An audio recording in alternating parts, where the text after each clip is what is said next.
Hello hello hello hello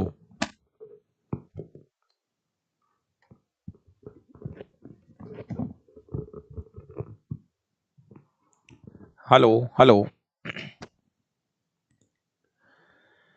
नमस्कार दोस्तों, मैं संजय डावरा आप सभी विद्यार्थियों का हार्दिक स्वागत करता हूं डावरा क्लासेज के इस ऑनलाइन प्लेटफॉर्म पर। सभी विद्यार्थियों को नमस्कार, गुड इवनिंग। और एक बार भैया कमेंट करके बताइए आवाज वगैरह सब कुछ ठीक है। हंसराज सैनी, नीम का थाना, मुकेश मीणा, सभी विद्यार्थियों को सबसे पहले गुरु पूर्णिमा की हार्दिक शुभकामनाएं। और प्यारे विद्यार्थियों, हमारा साथ आपके लिए हमेशा तैयार है। जो चीजें हम आपसे कह रहे हैं आपके साथ साथ लगे हुए हैं। और हमारी यही दुआ है कि आप जल्दी से नौकरी लगे, आपको ज्वाइनिंग मिले। और बस यही आशीर्वाद है कि आप बहुत अच्छे से पढ़ते रहिए और आपकी नौकरी इसी साल पक्का लग जाएगी। बस यही है भाई हमारे पास। तो बताइए, मेहनत करना आपको भी पड़ेगा और हम भी मेहनत कर रहे हैं। सभी दोस्त एक बार वीडियो को लाइक कर दो, शेयर कर दीजिए। दोस्तों, सभी स्टूडेंट्स को पता लग चुका है कि डावरा सर हमारे लिए 2024 के अंदर जो 62 पेपर हुए हैं, इन 62 पेपरों का सॉल्यूशन करा रहे हैं। 5 पेपर हम कर चुके हैं, पेपर नंबर 6 आज मैं स्टार्ट कर रहा हूं। जी हाँ दोस्तों, पूरे 62 पेपर है, 1800 क्वेश्चन है साइंस के। साइंस के ही कराऊंगा भाई, मैं जी के वगैरह थोड़ी कराता हूं। तो 1800 क्वेश्चन साइंस के हैं। जी हाँ, इन 62 पेपरों के अंदर 1800 क्वेश्चन साइंस के हैं। चलिए, अगर कोई मेरे चैनल पे नया भाई है और उसको लग रहा है कि डावरा सर अच्छा पढ़ाते हैं, आपको समझ में आती है, तो ये मेरा बैच है। आप 299 रुपए में कंप्लीट साइंस पढ़ सकते हो। जी हाँ, फिजिक्स, केमिस्ट्री और बायोलॉजी तीनों ही पार्ट आप 299 रुपए में पढ़ सकते हैं। 1 साल की वैलिडिटी है इस बैच की। जी हाँ, 1 साल की वैलिडिटी है। 1 साल तक आपके पास में रहेगा। 200 घंटे की क्लास है इसके अंदर। फिजिक्स, केमिस्ट्री, बायोलॉजी के पास 200 घंटे है। ये मेरी बुक है। चाहो तो आप मेरे प्ले स्टोर से एप्लीकेशन डाउनलोड करके इस बुक को ऑर्डर कर दीजिए। डिलीवरी चार्ज फ्री है। जी हाँ, डिलीवरी चार्ज इसका फ्री है। और शुरू होता है आज का क्वेश्चन पेपर। दोस्तों, आज का पेपर बहुत अच्छा है। आप भी देखना कितने क्वेश्चन सरलता से हो रहे हैं और कितने क्वेश्चन ऐसे हैं जिनमें थोड़ा सा दिमाग लगाना पड़ रहा है।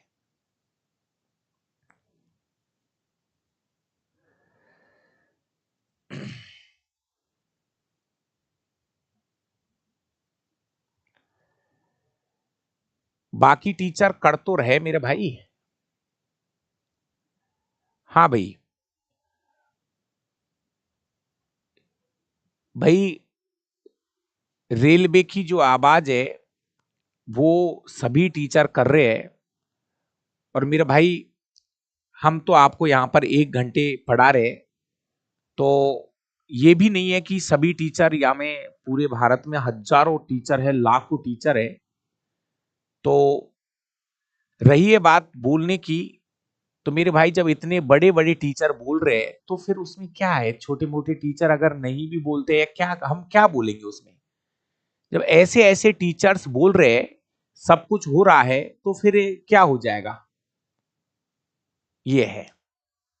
और आप बोल लो, आप भी बना दो 2-4 वीडियो, ठीक है ना। बाकी की मेरे भाई, इतना सा ही टाइम मिलता है जिसमें मैं आपको 1 घंटे पढ़ा देता हूं। और YouTube पर हम आपसे कोई चार्ज नहीं लेते हैं। जिसकी इच्छा होती है, जिसको सही लगता है, तो वो पढ़ लेता है। कितने लोग आंदोलनों में शामिल होते हैं, है ना। तो लोग कर रहे हैं, अपने अपने स्तरों से सब चीज कर रहे हैं, ऐसी बात नहीं है। मैं क्या खड़ा हूंगा भाई साहब। भाई, मेरे अकेले नहीं होने से मेरे पास इतनी सूचना भी नहीं होती है। मैं यूट्यूब देखता हूं मेरे भाई। हम आपके लिए 1 घंटे क्लास लेते हैं। मैं किसी का यूट्यूब चैनल भी आज तक, आप देखो मेरे चैनलों पे कितनी वीडियो ऐसी। ये देखो, इतना सा ही टाइम मिलता है। बाकी का सभी टीचर कर रहे हैं, तो कोई दिक्कत नहीं है, हो जाएगा आपका काम। मेरे नहीं करने से भी क्या हो जाएगा बताओ। पहला क्वेश्चन देखिए। पहला क्वेश्चन, कौन सी भौतिक राशि विद्युत परिपथ में विद्युत ऊर्जा के क्षय या उपयोग की दर को दर्शाता है? देखिए, कौन सी भौतिक राशि विद्युत परिपथ में विद्युत ऊर्जा के क्षय या उपयोग को दर्शाता है? देखिए, सबसे पहली चीज, अगर आपने शक्ति का फॉर्मूला पढ़ा हो, शक्ति P बराबर W अपॉन T होता है दोस्तों, है ना। तो इसको हम क्या बोलते हैं भाई, कार्य करने की दर को क्या कहते हैं? शक्ति कहते हैं। कार्य करने की दर को शक्ति कहते हैं। यही बात इस क्वेश्चन के अंदर बोली है। कौन सी भौतिक राशि विद्युत परिपथ में विद्युत ऊर्जा, अब कोई कहे कि इसी से चीजें सीधी सीधी पकड़ में आ जाए, नहीं दोस्तों, आपको इस फॉर्मूले को जब हम आगे बढ़ाते हैं तो शक्ति P बराबर E अपॉन टी भी होता है। E अब बटे टी भी हम इसको लिख सकते हैं। यह है खर्च की गई ऊर्जा बटे समय। कोई भी परिपथ है या कोई भी यंत्र है, कितने समय में कितनी एनर्जी खर्च कर रहा है, वो उसकी पावर है। तो इस क्वेश्चन का सही जवाब होगा विद्युत शक्ति P बराबर E अपॉन टी से हम इसको दर्शा सकते हैं। आगे देखिए, अगला क्वेश्चन है क्वेश्चन नंबर 2। अच्छा क्वेश्चन है, एक कार समान दिशा में कार्यरत बल की क्रिया के तहत दूरी के लिए एक विशेष दिशा में एक समान वेग के साथ गतिमान है। बल द्वारा किया गया कार्य क्या होगा? क्वेश्चन को भले ही आपको ऐसा लगता होगा कि क्वेश्चन सीधा है, लेकिन जब उसकी भाषा पढ़ते हैं तो वो चीजें दिक्कत करती है। देखिए, आराम से एक बार पहले क्वेश्चन को पढ़िए। क्वेश्चन की बहुत सी बार भाषा ऐसी होती है जो जल्दी से नहीं समझ में आती है। भैया, आप आज घर बैठे हो, आपको सब चीजें बहुत सीधी सीधी लग रही है, लेकिन जब यही चीज पेपर में आती है तो मैं ये सलाह देता हूं कि अगर कोई चीज आप पे नहीं बैठ रही है तो आप उसको छोड़िए।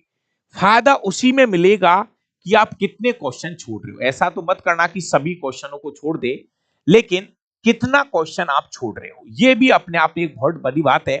दोस्तों, एक कार समान दिशा में, ये कार है, कार समान दिशा में मतलब एक ही दिशा में, समान दिशा का मतलब है एक ही दिशा में कार्यरत बल की क्रिया के तहत दूरी के लिए एक विशेष दिशा में समान वेग से साथ गतिमान। इसका कहने का मतलब है बल भी उधर ही है और विस्थापन भी उधर ही है। बस काम की लाइन ये ही है पकड़ने लायक। मान लीजिए आप किसी वस्तु पे बल लगा रहे हो, तो बल और विस्थापन दोनों एक दिशा में है। बस यहां पर ये ही लाइन आपको पकड़नी है। जब किसी वस्तु पर बल लगा रहे हो आप, तो यदि बल और विस्थापन दोनों एक दिशा में है तो किया गया कार्य धनात्मक होगा और अधिकतम होगा। ऐसे में कार्य बराबर क्या होता है? कार्य बराबर होता है एफ एस कोस थीटा। दोस्तों, यहां पर एफ एस कोस थीटा होता है और किया गया कार्य धनात्मक होगा और अधिकतम होगा, धनात्मक होगा और अधिकतम होगा। इस क्वेश्चन का सही जवाब यहां पर एफ एस है, लेकिन चाहो तो आप पूरा इसको इस तरह से लिख सकते हो। एक बार वापस से सुन लीजिए दोस्तों, कार्य तीन प्रकार का होता है। यदि बल और विस्थापन दोनों एक दिशा में है, अगर बल और विस्थापन दोनों एक दिशा में है तो किया गया कार्य धनात्मक होगा। यदि बल और विस्थापन दोनों विपरीत दिशा में है, अगर बल और विस्थापन दोनों विपरीत दिशा में है और इनके बीच का कोण 180 डिग्री है, तो ऐसे में किया गया कार्य ऋणात्मक होगा। और बल और विस्थापन के बीच यदि 90 डिग्री का कोण है, दोस्तों यदि बल और विस्थापन के बीच 90 डिग्री का कोण है, यदि बल और विस्थापन एक दूसरे के लंबवत है तो किया गया कार्य शून्य होगा। तीन शब्द है, थोड़ा सा आपको जानकारी है, बहुत अच्छी बात है, लेकिन एक बार वापस से सुन लीजिए। कार्य तीन प्रकार का है। किया गया कार्य धनात्मक हो सकता है, किया गया कार्य ऋणात्मक हो सकता है, किया गया कार्य शून्य भी हो सकता है। दोस्तों, इनको कैसे परिभाषित करोगे? यदि बल और विस्थापन दोनों एक दिशा में है तो किया गया कार्य धनात्मक होगा। यदि बल और विस्थापन दोनों एक दूसरे के विपरीत दिशा में है, जैसे समझ लो बल इधर है और विस्थापन इधर है, यदि बल और विस्थापन दोनों एक दूसरे के विपरीत दिशा में है तो किया गया कार्य ऋणात्मक होगा। यदि बल और विस्थापन के बीच 90 डिग्री का कोण है तो किया गया कार्य क्या होगा? शून्य होगा।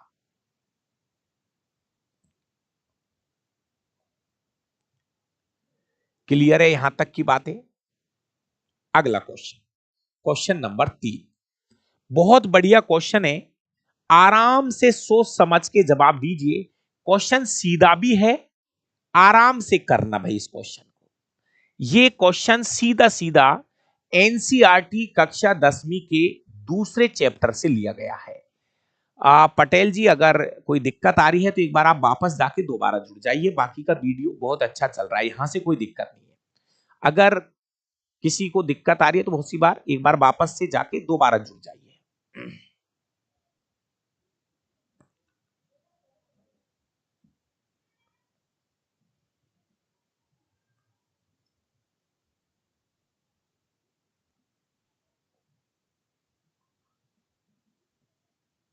चलिए देखिए दोस्तों, क्वेश्चन क्या है, सोडियम कार्बोनेट के बारे में निम्नलिखित में से कौन सा कथन गलत है? गलत कथन आपको छांटना है दोस्तों। पहले मैं आपको बता दूं, यह है सोडियम कार्बोनेट का फॉर्मूला। सोडियम कार्बोनेट, इसके साथ 10 जल के अणु और जोड़ो, ये आपका धाबन सोडा है। धाबन सोडा की बात हो रही है, सोडियम कार्बोनेट की बात हो रही है दोस्तों। नंबर 1, अगर आपने एनसीईआरटी को अच्छे से देखा है तो मैं आपको बता दूं, सोडियम कार्बोनेट का जो उपयोग है ये बोरेक्स या सुहागा बनाने के लिए भी किया जाता है। बिल्कुल सही है। देखिए, सोडियम कार्बोनेट का जो उपयोग है ये बोरेक्स या सुहागा बनाने के लिए भी किया जाता है। ये क्लियर लाइन है, सही है। अगला, सोडियम कार्बोनेट का उपयोग मतलब धाबन सोडा का जो उपयोग है घरों की साफ सफाई में भी किया जाता है। सही है। अगला, सोडियम कार्बोनेट का उपयोग पेट की अम्लता की अधिकता को उदासीन करने में किया जाता है। यह कथन गलत है। पेट की अम्लता को दूर करने के लिए सोडियम बाइकार्बोनेट का उपयोग किया जाता है। बेकिंग सोडा या मीठा सोडा का उपयोग किया जाता है। प्लीज ध्यान से सुन लो, आपका क्वेश्चन सही है, बहुत अच्छी बात है दोस्तों। सोडियम कार्बोनेट का उपयोग पेट की अम्लता को दूर करने में नहीं करते हैं। पेट की अम्लता को दूर करने के लिए बेकिंग सोडा या मीठा सोडा का उपयोग किया जाता है, सोडियम बाइकार्बोनेट जिसे कहा जाता है दोस्तों। ये ही इसकी गलत लाइन है। बाकी का जो हम धाबन सोडे की बात कर रहे हैं, सोडियम कार्बोनेट का उपयोग ध्यान रखना आगे भविष्य में काम में आएगा, कांच बनाने, साबुन बनाने और कागज उद्योगों में भी किया जाता है। तो यहां पर 3 लाइनें गलत है, एक लाइन सॉरी 3 लाइन सही है, एक लाइन गलत है। आंसर होगा इसका सी। विजय कुमार जी बहुत बढ़िया, प्रेम भाई बहुत बढ़िया, सियाराम, सबको मेरा नमस्कार और सभी भाइयों को गुरु पूर्णिमा की हार्दिक शुभकामनाएं। प्यारे विद्यार्थियों, क्वेश्चन नंबर 3, यहां अगर आप कक्षा 10वीं एनसीईआरटी की किताब पढ़ रहे हो, लेसन नंबर 2, तो वहां पर कुछ कंपाउंड है, कुछ यौगिक है जिनका उपयोग दे रखा है, जैसे नमक का उपयोग, धाबन सोडा का उपयोग, कास्टिक सोडा का उपयोग, बेकिंग सोडा का उपयोग, वहां पे जिप्सम दे रखा है, प्लास्टर ऑफ पेरिस दे रखा है, तो प्लीज ब्लीचिंग पाउडर दे रखा है, ब्लीचिंग पाउडर दे रखा है, तो आपको ये उपयोग वाली लिस्ट पढ़नी पड़ेगी। अगला क्वेश्चन नंबर 4, देखिए दोस्तों, कौन सा कोशिकांग कोशिका द्रव्य के विभिन्न क्षेत्रों में पदार्थों के परिवहन के लिए चैनल के रूप में कार्य करता है? भाषा थोड़ी सी अटपटी लग रही है, आर्यन जी एक ही कमेंट को कॉपी पेस्ट मत करिए। हो सकता है कि आप बेस्ट स्टूडेंट्स की लिस्ट में हैं, लेकिन एक ही कमेंट अगर दोबारा दिख गया तो ब्लैक लिस्ट में चला जाएगा परमानेंट के लिए, है ना। कमेंट आपके दिख गए हैं तो ऐसा जरूरी नहीं है कि आपके कमेंट को पढ़ के मैं सुनाऊं, तो प्लीज आपसे रिक्वेस्ट है, एक ही कमेंट को कॉपी पेस्ट नहीं करें, नहीं तो आप कमेंट करने लायक ही नहीं रहोगे। क्या करना है क्या नहीं करना है वो मुझे पता है, आप अपना काम करिए। अभी मैं 62 पेपर कराऊंगा, पहले इसके बीच में कुछ भी नहीं कराऊंगा। देखिए दोस्तों, कौन सा कोशिकांग कोशिका द्रव के विभिन्न पदार्थों, विभिन्न क्षेत्रों में पदार्थों के परिवहन के लिए एक चैनल के रूप में काम करता है। दोस्तों, कभी आपने कोशिका का चित्र देखा होगा तो कोशिका के सेंटर में होता है केंद्रक, और मेरे प्यारे विद्यार्थियों, इसी केंद्रक से जुड़ा हुआ एक कोशिकांग होता है जिसका एक हिस्सा केंद्रक से जुड़ रहा है और एक हिस्सा कोशिका झिल्ली से जुड़ा होता है दोस्तों। और यही वो कोशिकांग होता है जो यही वो कोशिकांग होता है जो कि पदार्थों के परिवहन में सहायता करता है, मतलब बाहर की चीजों को केंद्रक तक भेजता है और केंद्रक की चीजों को बाहर भेजने का काम करता है। इसी का नाम है प्यारे विद्यार्थियों क्या? अंतःप्रदपी जालिका। इसको हम बोलते हैं अंतःप्रदपी जालिका, इसे कहा जाता है। एंडोप्लाज्मिक रेटिकुलम इसे कहते हैं प्यारे विद्यार्थियों। इस क्वेश्चन का सही जवाब होगा अंतःप्रदपी जालिका, एंडोप्लाज्मिक रेटिकुलम। देखिए ध्यान से सुनना मेरे भाई इस लाइन को। ये जो अंतःप्रदपी जालिका होती है, इसका एक हिस्सा केंद्रक से जुड़ा होता है, तो केंद्रक की चीजों को बाहर तक पहुंचाने का काम ये करती है, और इसका एक हिस्सा यहां कोशिका झिल्ली से जुड़ रहा है, तो यहां बाहर की चीजों को अंदर तक पहुंचाने का काम ये केंद्रक है, कि केंद्रक है। तो ये है इसका सही जवाब। अब मैं आपको यहां पे एक दो चीजें और बोल के दिखा दूं, सुन लीजिए प्यारे विद्यार्थियों। अंतःप्रदपी जो जालिका होती है, इसकी खोज की थी कीथ पोर्टर ने। इसकी खोजकर्ता में नाम है कीथ पोर्टर। दोस्तों, ये जो अंतःप्रदपी जालिका है, अंतःप्रदपी जालिका ये दो प्रकार की होती है। एक होती है रफ खुरदरी अंतःप्रदपी जालिका, एक होती है स्मूथ अंतःप्रदपी जालिका। ये जो खुरदरी अंतःप्रदपी जालिका होती है, इस पर राइबोसोम के कण लगे होते हैं। इसका मेन काम प्रोटीन संश्लेषण का होता है। इसका जो मेन काम होता है वो है प्रोटीन संश्लेषण का। प्यारे विद्यार्थियों, एक है चिकनी अंतःप्रदपी जालिका जिस पर राइबोसोम नहीं है, राइबोसोम नहीं होते हैं प्यारे विद्यार्थियों, और इसका काम है स्टेरॉइड और हार्मोन के संश्लेषण में सहायता करना। तो यह है आपका क्वेश्चन नंबर 4, अंतःप्रदपी जालिका, एंडोप्लाज्मिक रेटिकुलम इसे कहा जाता है। थैंक यू भाई अजय कुमार जी। क्वेश्चनों की भाषा पढ़िए। देखिए एक चीज मैं फिर कह रहा हूं, लगता है आप पे चीजें आ रही है, बहुत अच्छी बात है, लेकिन आज नहीं, मैं हर क्लास के अंदर कहता हूं आप उस क्वेश्चन को करिए जो आप पे 100% कॉन्फिडेंस के साथ आता है। नहीं तो होता क्या है मेरे भाई, हम आधी अधूरी भाषा पढ़ते, क्वेश्चन समझ में नहीं आ रहा होता है, फिर भी क्वेश्चन को कर देते हैं।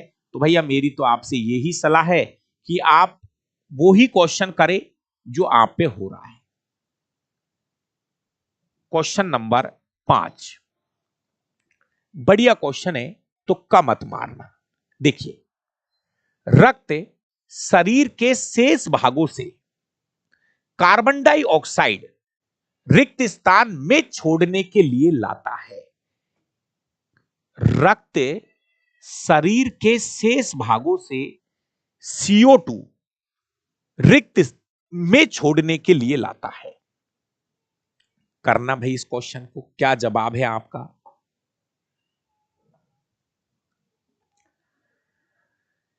प्यारे विद्यार्थियों, मैं आपको एक छोटी सी बात बताऊं। ये आपका एक नाम सुना होगा, हमारे फेफड़ों के अंदर, हमारे फेफड़ों के अंदर एक जगह है जिसका नाम है एल्वियोलाई, मतलब कूपिकाएं। फेफड़ों के अंदर, सुन ले अब 2 मिनट के लिए, फिर कर लेना बात। मेरे भाई, हमारे फेफड़ों के अंदर ऐसे गुब्बारे जैसी संरचनाएं पाई जाती है जिन्हें कूपिका कहा जाता है, और कूपिका को श्वसन तंत्र की मूल इकाई माना जाता है। लाइन बहुत अच्छे ध्यान से सुनिए। कूपिका को श्वसन तंत्र की मूल इकाई माना जाता है। प्यारे विद्यार्थियों, जब हम सांस लेते हैं तो ऐसे समझ लीजिए ऑक्सीजन अंदर आती है, तो ये ऑक्सीजन तो ब्लड में चली जाती है। ऑक्सीजन तो कहां चली जाती है? ब्लड में चली जाती है, हीमोग्लोबिन के साथ मिलके चली जाती है। लेकिन प्यारे विद्यार्थियों, हमारे शरीर में जो CO2 है, ये CO2 प्लाज्मा के साथ मिलकर भी बाहर आता है। जी हाँ दोस्तों, और ये जो CO2 है, ये हीमोग्लोबिन के साथ मिलकर भी बाहर आता है, और इसे कहां लाके छोड़ दिया जाता है? कूपिकाओं में लाके छोड़ दिया जाता है CO2 को। और ये CO2 कूपिकाओं से, फेफड़ों से होती हुई शरीर से हम बाहर छोड़ देते हैं। प्यारे विद्यार्थियों, तो क्वेश्चन की भाषा समझिए, क्वेश्चन को समझिए। होता क्या, ध्यान से सुनिए दोस्तों। जैसे समझो हमने ऑक्सीजन ले ली, ये ऑक्सीजन कहां जाके भरती है? कूपिकाओं में। बहुत अच्छा क्वेश्चन है, सुनिए। ये ऑक्सीजन कहां जाके भरती है? कूपिकाओं में। तो कूपिकाओं से ये ऑक्सीजन तो चली जाती है ब्लड में, और ब्लड में जो CO2 है, ब्लड में जो CO2 है, उसको कहां छोड़ दिया जाता है? कूपिकाओं में छोड़ दिया जाता है। दोस्तों, इस क्वेश्चन का सही जवाब एल्वियोलाई है, मतलब कूपिका इसका सही जवाब है। यहीं से गैसों का आदान प्रदान होता है विसरण विधि के द्वारा। लाइन को पूरा सुनिए दोस्तों। गैसों का जो आदान प्रदान होता है, गैसों का आदान प्रदान जो होता है, ये कूपिकाओं से होता है दोस्तों। आदान प्रदान जो है, ये कूपिकाओं से होता है, कूपिकाओं से होता है। और जिस विधि से होता है, उस विधि का नाम है डिफ्यूजन। विसरण विधि के द्वारा, विसरण विधि के द्वारा इन गैसों का एक्सचेंज होता है। यहां पर बढ़िया क्वेश्चन है। क्वेश्चन नंबर 6, सीधा क्वेश्चन है, जल्दबाजी में गलत मत करना। यदि कोई व्यक्ति दूर की वस्तुओं को स्पष्ट रूप से देख पा रहा है, दूर की वस्तुओं को स्पष्ट रूप से देख सकता है, लेकिन पास की वस्तु धुंधली दिख रही है। पास की वस्तु, अब आपको समझ में आ रहा होगा, दूर की वस्तु साफ, पास की वस्तु धुंधली देख पा सकता है। तो इस नेत्र दोष का उपयोग हम कैसे करेंगे? तो देखो, सबसे पहले मैं बता दूं, यहां पर जो बात हो रही है वो है दूरदृष्टि दोष रोग की। यहां पर बात हो रही है दूरदृष्टि दोष रोग। इसमें क्या होता है? इसमें क्या होता है? दूर की वस्तु साफ दिखेगी, दूर की वस्तु स्पष्ट दिखती है, ठीक है। इस वाले रोग में निकट की वस्तु धुंधली दिखती है। जितनी बातें लिखूं उनको नोट करो। निकट की वस्तु धुंधली दिखती है। इस वाले रोग में क्या होता है? जो लेंस है पतला हो जाता है, लेंस पतला हो जाता है।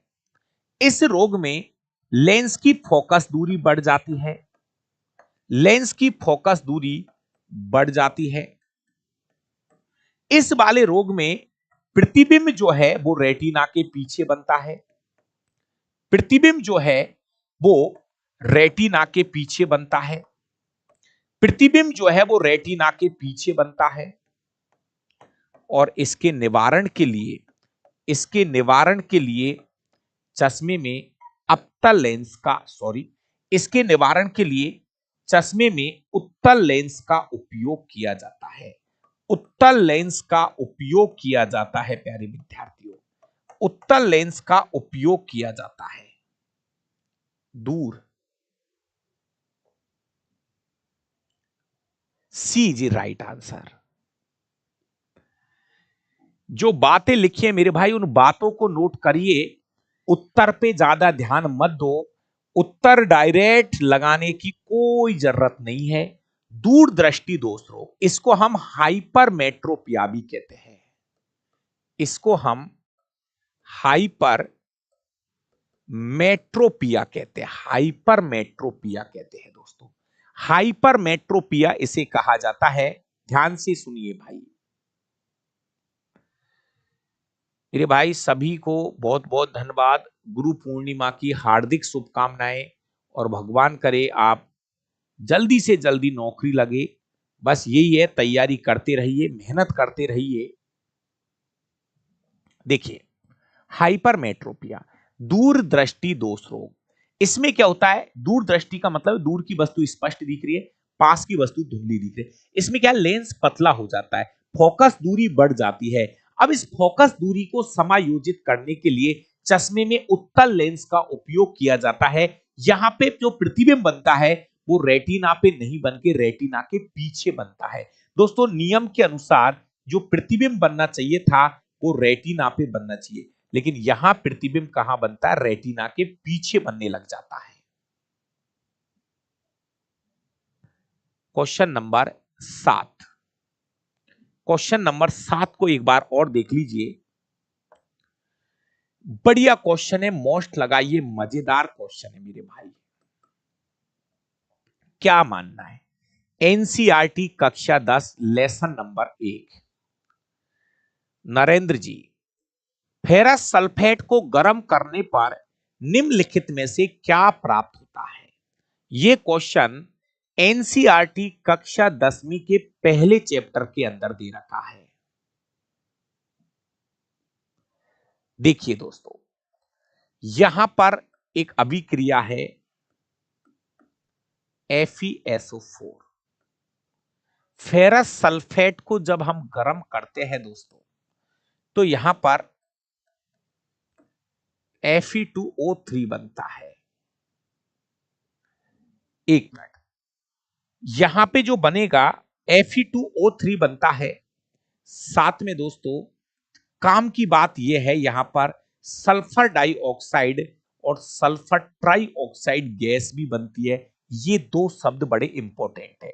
जब फेरस सल्फेट को गर्म किया जाता है दोस्तों, इस अभिक्रिया को याद कर लेना, अच्छे से याद कर लेना, फिर रिपीट होगी, फिर बार बार बोल रहा हूं। जब हम फेरस सल्फेट को गर्म करते हैं तो यहां पर फेरिक ऑक्साइड बनेगा, फेरिक ऑक्साइड बनेगा,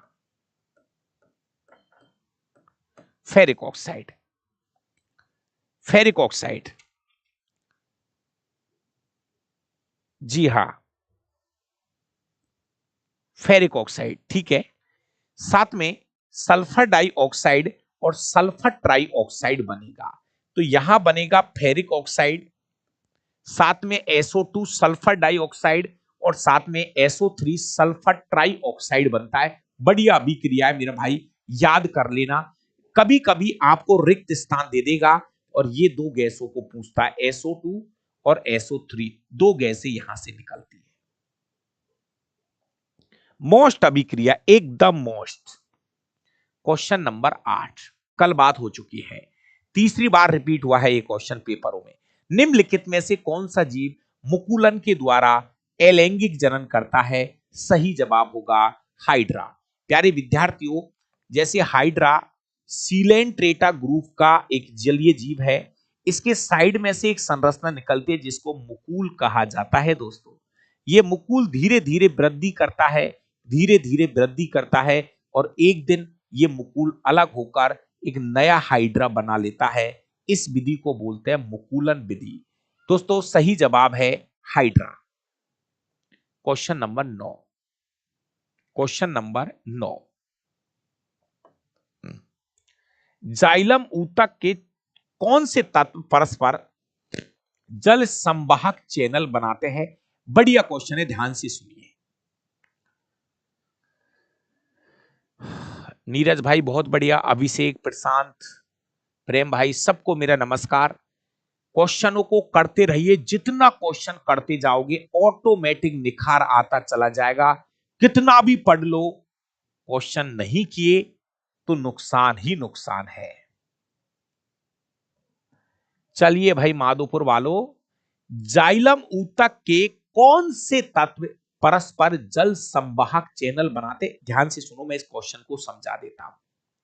प्यारे विद्यार्थियों, जाइलम जो है, आपने इतना तो सुना है कि जाइलम का जो मेन काम है वो है जड़ों से जड़ों से पानी पानी व खनिज लवणों को पत्तियों तक पहुंचाना। पानी को और खनिज लवणों को पत्तियों तक पहुंचाने का काम जाइलम का है। और ये एक डायरेक्शन में चलते हैं, एक डायरेक्शन में, मतलब एक ही दिशा में, नीचे से पानी ऊपर जाता है, एक डायरेक्शन में ये काम करते हैं। अब यहां पे जो क्वेश्चन पूछा है वो ये है, आपने अगर पढ़ा हो तो जाइलम जो है 4 प्रकार की कोशिकाओं से मिलकर बना है। जाइलम के अंदर 4 प्रकार की कोशिकाएं होती है, उनमें से दो दो कोशिका यहां लिखी है। जाइलम में वाहिका, वाहिनिका, जाइलम पेरेनकाइमा और जाइलम मृदुतक। जाइलम के अंदर 4 प्रकार की कोशिकाएं पाई जाती है। वाहिका, वाहिनिका, जाइलम पेरेनकाइमा और जाइलम तंतु। ये 4 प्रकार की कोशिका पाई जाती है जाइलम के अंदर। तो मेरे प्यारे विद्यार्थियों, जल को पत्तियों तक पहुंचाने का जो मेन काम है वो है वाहिका और वाहिनिका का। ट्रैकेड्स और ट्रैकेड, ये वाला वाहिका और वाहिनिका, इन दोनों का काम है मेरे भाई। ओरिजिनलिटी यही है, हम कह तो देते हैं कि भाई जाइलम का काम है पानी को पत्तियों तक पहुंचाना, लेकिन भाई इस काम को मेनली कौन करती है? वाहिका और वाहिनिका। अलग अलग है, वाहिका अलग है, वाहिनिका अलग है। अच्छा क्वेश्चन है, लिख लेना, याद कर लेना। क्वेश्चन नंबर 10 क्या कहता है भैया? इसको करो, देखो थोड़ा अटपटा सा लग रहा है, कर लो, देख लो आराम से।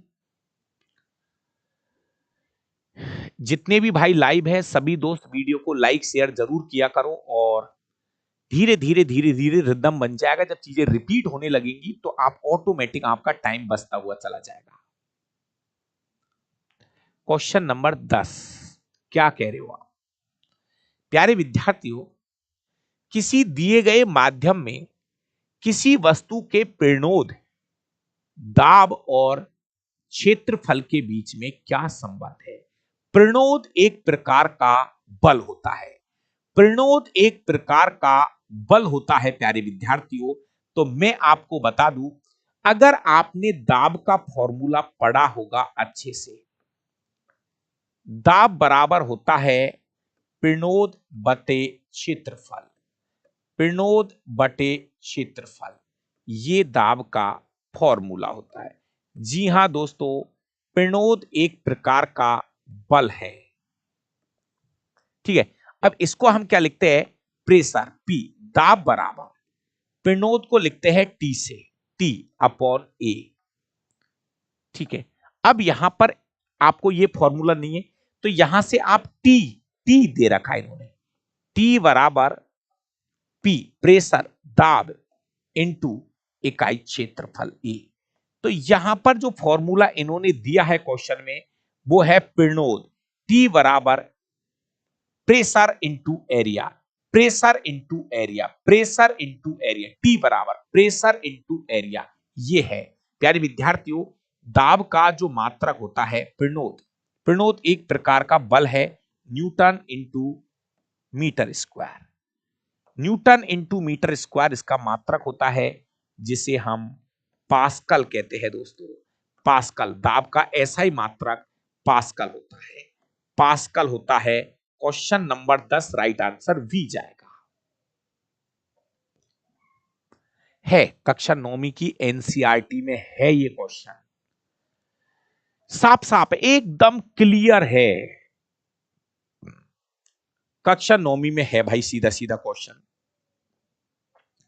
दोस्तों अगर आप विज्ञान पढ़ना चाहते हैं तो मात्र 299 रुपए में आप कंप्लीट साइंस पढ़ सकते हैं, तीनों सब्जेक्ट।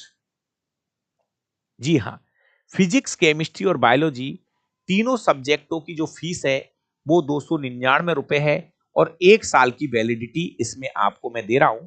जी हां दोस्तों, आपको इसमें फिजिक्स, केमिस्ट्री और बायोलॉजी की 200 घंटे की क्लासें मैं उपलब्ध करा रहा हूं।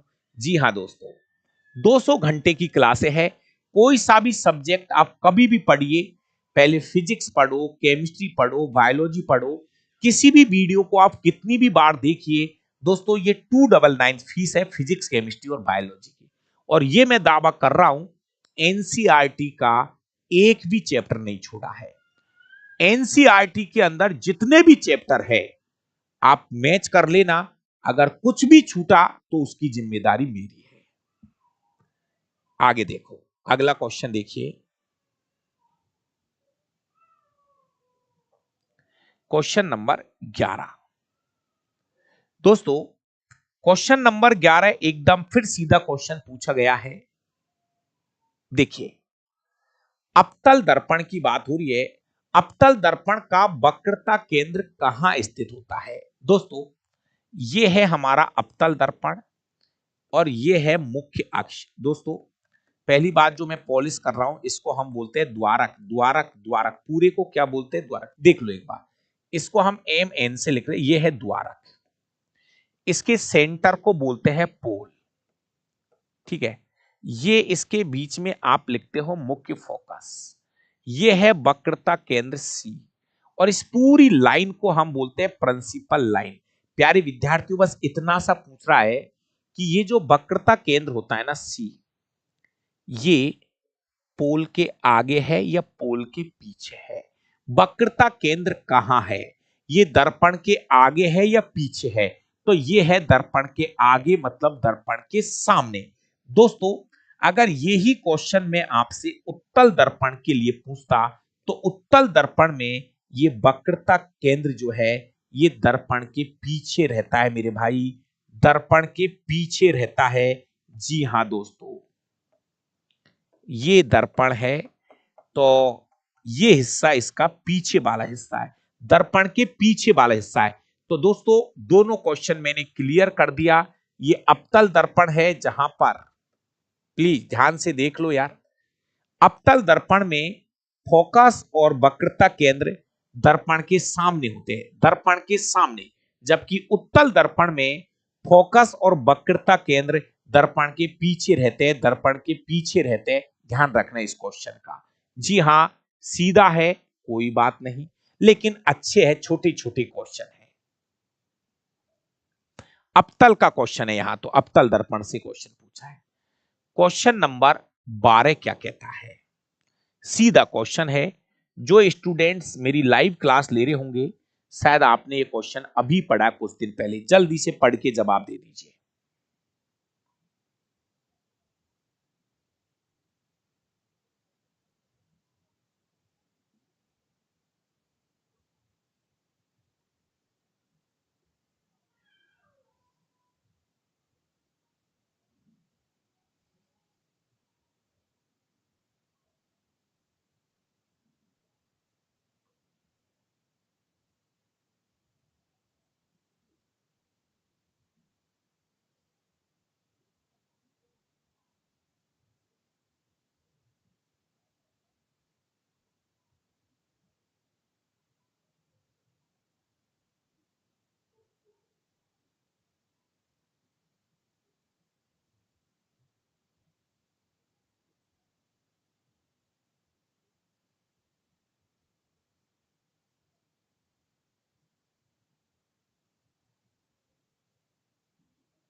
हाँ भाई, देखिए दोस्तों, क्वेश्चन यह है, निम्नलिखित कथन के लिए सही नियम का चयन करिए।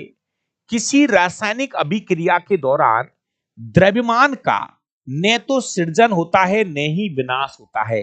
सबको पता है यह है द्रव्यमान संरक्षण का नियम। प्यारे विद्यार्थियों, मान लीजिए कोई अभिक्रिया है, कार्बन की क्रिया आपने ऑक्सीजन से कर दी, क्या बन जाएगा? CO2। प्यारे विद्यार्थियों, इस क्रिया में जितना वजन इधर है, कार्बन का वजन कितना होता है? 12, ऑक्सीजन का वजन है 16 + 16, 2 ऑक्सीजन है। तो इधर का वजन कितना है 44 यूनिफाइड, इधर का वजन है 44 यूनिफाइड, कार्बन का वजन 12, दो ऑक्सीजन, वजन की बात हो रही है, द्रव्यमान की बात हो रही है, इधर का वजन भी 44 यूनिफाइड। प्यारे विद्यार्थियों, किसी रासायनिक अभिक्रिया में, ये बात किसने कही थी, ये बात किसने कही थी, ये बात कही थी लेवाइजिए ने। ये नियम किसने दिया है, लेवाइजिए ने। दोस्तों, लेवाइजिए को फादर ऑफ केमिस्ट्री भी कहते हैं। ध्यान से सुनो इस लाइन को। लेबाइजिए कहते हैं कि किसी रासायनिक अभिक्रिया में, किसी रासायनिक अभिक्रिया में द्रव्यमान का न तो सृजन होता, मतलब न तो द्रव्यमान बढ़ता है न द्रव्यमान घटता है। यह नियम कहलाता है द्रव्यमान संरक्षण का नियम। यह नियम लेबाइजिए ने दिया था। दोस्तों, अगला क्वेश्चन, प्रतिवर्ती चाप तंत्रिका तंत्र के किस भाग से बनते हैं। प्यारे विद्यार्थियों, एनसीईआरटी कक्षा 10वीं में प्रतिवर्ती चाप का चित्र दे रखा है। प्रतिवर्ती चाप ऐसे समझो जैसे आपके किसी ने पिन चुबाई, तो वो सूचना पहले मेरुरज्जु के पास में जाती है, स्पाइनल कॉर्ड के पास में जाती है। जैसे किसी ने आपके पिन चुबाया, तो वो सूचना पहले स्पाइनल कॉर्ड के पास में जाएगी और स्पाइनल कॉर्ड से वो सूचना ब्रेन के पास चली जाएगी। तो इस क्वेश्चन का सही जवाब होता है मेरुरज्जु। प्रतिवर्ती चाप तंत्रिका तंत्र के किस भाग से बनता है, तो सही जवाब होगा स्पाइनल कॉर्ड, मतलब मेरुरज्जु से बनता है प्रतिवर्ती चाप। एक क्वेश्चन और है, समझना अच्छे से। एक गतिमान पिंड, एक गतिमान पिंड प्रत्येक सेकंड में एक सीधे पथ पर 10 मीटर चलता है। देखो, पहले सेकंड में, एक सेकंड में 10 मीटर चला, 2 सेकंड में, फिर अगला 2 सेकंड में कितना चल रहा, 20 मीटर, फिर 3 सेकंड बाद देखा 30 मीटर, 4 सेकंड बाद देखा 40 मीटर। मतलब इसका क्या हुआ, इसका मतलब फिर समझिए, मैं ये कहना चाह रहा हूं, हर एक सेकंड में 10 मीटर चल रहा है, हर एक सेकंड में 10 मीटर चल रहा है, हर एक सेकंड में 10 मीटर चल रहा है। इसको बोलते हैं एक समान गति, इसको बोलते हैं एक समान गति कहा जाता है। दोस्तों, इसको बोलते हैं एक समान गति कहा जाता है। हर एक सेकंड में समान दूरी तय की जा रही है। दोस्तों, यह है एक समान गति। समझिए क्वेश्चन को। एक गतिमान पिंड प्रत्येक सेकंड में एक सीधे पथ पर 10 मीटर चल रहा है। मान लीजिए एक सेकंड में 10 मीटर, अगले एक सेकंड में 10 मीटर, अगले एक सेकंड में 10 मीटर, अगले एक सेकंड में 10 मीटर, अगले एक सेकंड में 10 मीटर। ये इस तरह का है ना।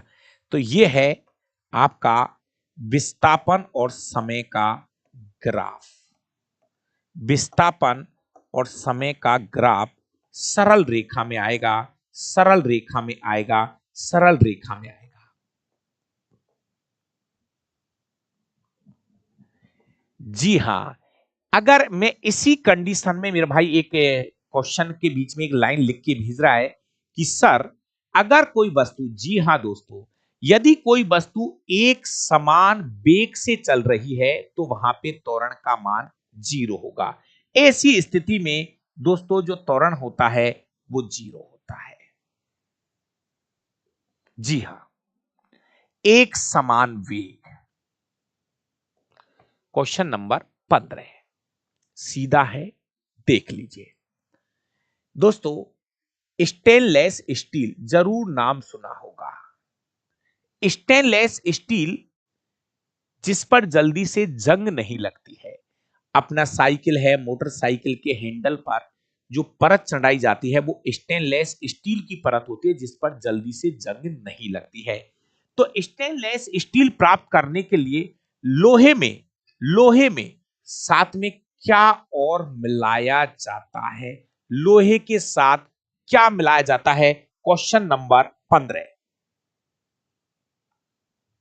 जी हां, सही है। लोहे के साथ हम निकिल और क्रोमियम का उपयोग करते हैं। यह है स्टेनलेस स्टील का फॉर्मूला। निकिल के साथ क्रोमियम का यूज करेंगे। स्टेनलेस स्टील बनाने के लिए लोहे में निकिल के साथ क्रोमियम, नहीं भाई, निकिल के साथ क्रोमियम है इसका जवाब। ए 100% right answer, stainless steel.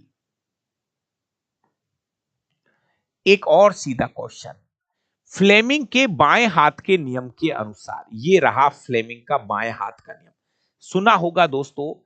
Fleming ये कहता है कि अंगूठा, तर्जनी और मध्यमा, इन तीनों को ऐसे व्यवस्थित करो कि इनके बीच 90 डिग्री का कोण बन जाए, एक दूसरे के लंबवत जोड़ने हैं।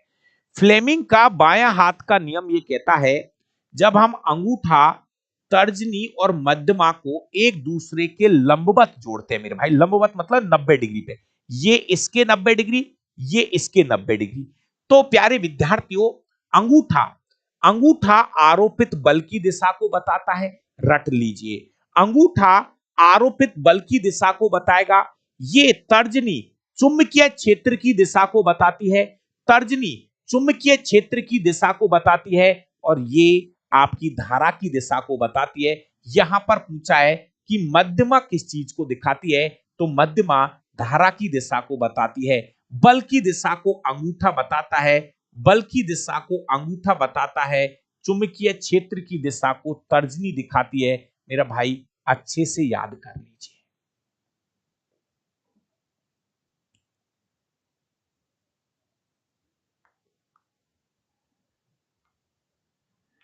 क्लियर है?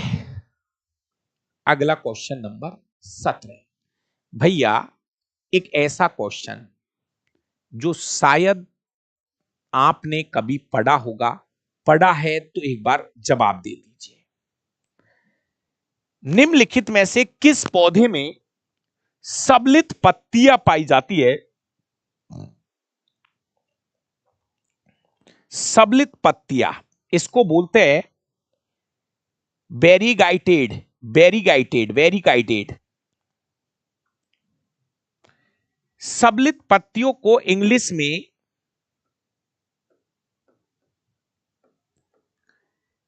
बेरिए,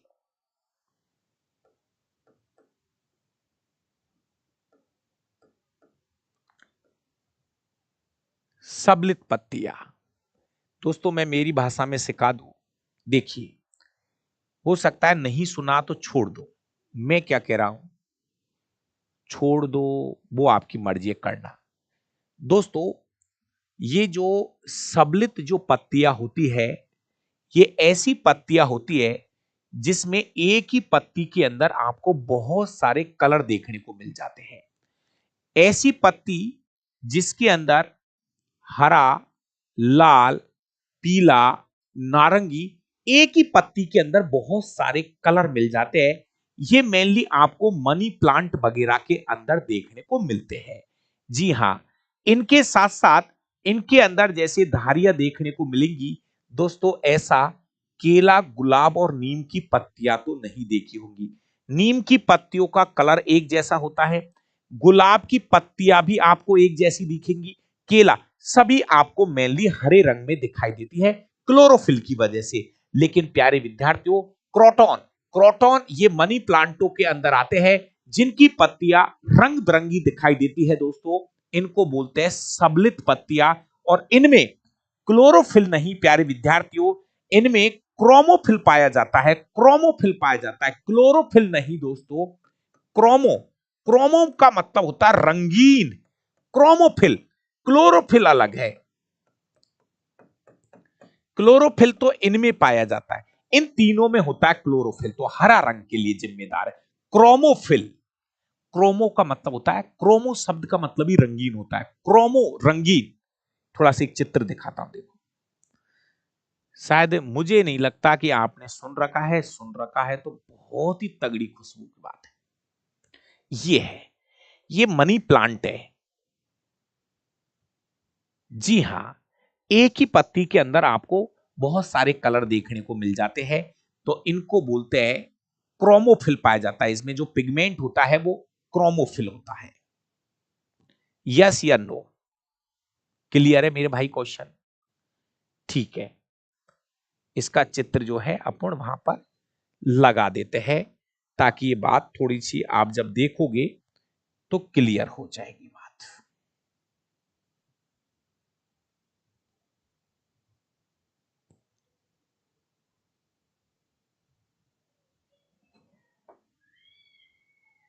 कहां गई पत्तियां? इसका चित्र लगा देते हैं। जब ठीक है, नहीं आ रही तो कोई बात नहीं मेरे भाई। आ गया, ये है। क्लोरोफिल अलग है और क्रोमोफिल अलग चीज है, दोनों अलग अलग चीजें हैं। एक और क्वेश्चन है। इस क्लास का जो पीडीएफ है वो आपको डाबरा क्लासेस टेलीग्राम चैनल पे मिल जाएगा। जितने भी भाई लाइव है, ये पेपर नंबर 6 में करा रहा हूं। 2024 के अंदर 62 पेपर रेलवे ने कराए हैं, उसका पेपर नंबर 6 में करा रहा हूं। और इसका पीडीएफ जो है वो आपको डाबरा क्लासेस टेलीग्राम चैनल पे मिल जाएगा। देखो दोस्तों, एक सीधा क्वेश्चन है, कक्षा 9वीं के पहले चैप्टर का क्वेश्चन है। ठोस कार्बन डाइऑक्साइड, ठोस CO2, दाब को यदि मैं एक वायुमंडलीय 1 ATM कर देता हूं, अगर दाब 1 ATM तक कम करने पर रिक्त स्थान द्रव अवस्था में परिवर्तित हुए बिना सीधे गैसीय अवस्था में बदल जाते हैं। भैया, ठोस CO2, ठोस CO2, ठोस कार्बन डाइऑक्साइड, जिसे हम शुष्क बर्फ कहते हैं प्यारे विद्यार्थियों, शुष्क ड्राई आइस कहते हैं, शुष्क बर्फ कहते हैं। दोस्तों, जब इसका दाब 1 ATM कर दे, एक वायुमंडलीय दाब पर, ठीक है, से कम दाब को 1 ATM तक कम करने पर यह क्या होता है? नियम तो यह है कि ठोस से पहले द्रव में, लेकिन बीच में लिक्विड अवस्था नहीं आती है, ये सीधा ठोस से गैस में बदल जाता है। इस क्रिया को प्यारे विद्यार्थियों आपने सब्लिमेशन मतलब ऊर्ध्वपातन कहते हैं। इस क्रिया को ऊर्ध्वपातन कहा जाता है, सब्लिमेशन कहते हैं। जी हां, ए ही इसका राइट आंसर है। Question number 19। दोस्तों, एक और ऐसा क्वेश्चन जो शायद नहीं सुना हो तो छोड़ने में बड़ा तगड़ा फायदा है। Question number 19। भैया, अगर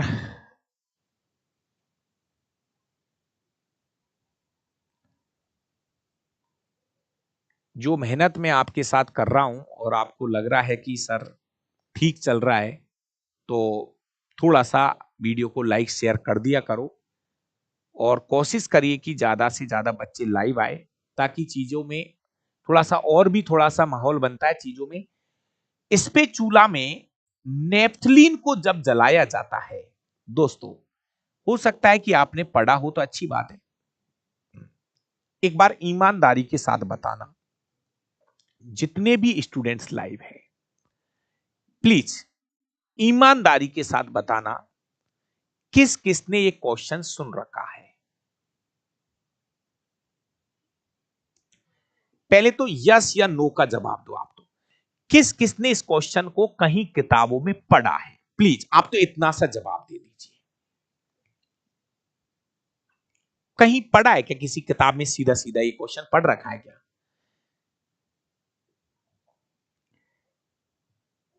चलिए दोस्तों, स्पेचूला, स्पेचूला एक तरह का उपकरण मान लीजिए, जिसमें हम नेफ्थलीन की गोली रखेंगे। सुनिए मेरे भाई, स्पेचूला एक प्रकार का उपकरण है। इसमें जब हम नेफ्थलीन की गोलियों को जलाएंगे, रख दो और जला दीजिए। जब हम नेफ्थलीन को जलाते हैं तो नेफ्थलीन जो है प्यारे विद्यार्थियों, ये हमारा, मुझे बताइए, ये आपका एक चक्रीय हाइड्रोकार्बन है। ये एक प्रकार का चक्रीय हाइड्रोकार्बन है और जब हम इसको जलाते हैं तो ये पीली ज्वाला के साथ में जलना स्टार्ट कर देता है दोस्तों। ये पीली ज्वाला के साथ में जलना स्टार्ट कर देते हैं। अगर पढ़ रखा हो तो ठीक है, नहीं तो नेफ्थलीन, ऐसे एक बार इंटरनेट पे भी आप लिखना कि जब नेफ्थलीन को हम जलाते हैं तो इसकी जो लौ होती है, इसकी जो लौ होती है वो किस कलर की होती है? ये है पीले रंग की, है ना। तो कोई दिक्कत नहीं है दोस्तों। इस पेपर के अंदर 19 क्वेश्चन मुझे मिले हैं, इसकी आंसर की मैंने यहां पे लगा दी है। जितने भी भाई लाइव है, इस क्लास का पीडीएफ जो है वो आपको मिल जाएगा। और अच्छे रहो, खुश रहो दोस्तों। जिसको भी विज्ञान पढ़ना है वो पहले डेमो क्लास ले लो आराम से। यूट्यूब पर भी बहुत क्लासें मैंने डाल रखी है। और उसके बाद अगर सब कुछ ठीक लगे तो ये मेरा रिकॉर्डेड बैच है। क्योंकि बच्चे क्या करते हैं, कभी भी कुछ भी पढ़ना चाहते हैं, तो भाई इसके अंदर आपको 200 घंटे की कंप्लीट क्लास जो है हमने दे दी है। जी हाँ, कंप्लीट 200 घंटे क्लास है इसमें। आप आराम से किसी भी क्लास को कभी भी पढ़िए। दिन में 2 घंटे पढ़िए, 3 क्लास करो, 4 क्लास करो, वो आपकी मर्जी है। दोस्तों क्लास का टाइम जो है वो 8 से 9 का है। क्लास का टाइम 8 से 9 का होता है। और थोड़ा सा अपना समय सेट कर लीजिए। 1 घंटे के लिए मैं आता हूं, बाकी आपकी मर्जी है।